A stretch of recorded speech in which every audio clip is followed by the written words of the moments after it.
नमस्कार दोस्तों, आप देख रहे हैं हिट मशीन चैनल। दोस्तों, आप लोग रेड लिपस्टिक का गाना आया है, उस गाने के रिकॉर्ड के बारे में हम आज बात करेंगे। उससे पहले आपको बता दें कि जितने भी खेसारी लाल के फैन हैं, इस वीडियो को अभी तक नहीं देखे हैं तो जाकर देखिए। स्पीड रिकॉर्ड भोजपुरी पर बहुत ही ज़बरदस्त वीडियो गाना इसे रिलीज किया गया है।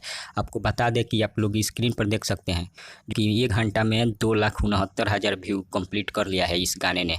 आप लोग स्क्रीन पर देख सकते हैं जो बहुत बड़ा रिकॉर्ड बना है, जो कि स्पीड रिकॉर्ड पर आज तक इतना कोई व्यू नहीं होता था।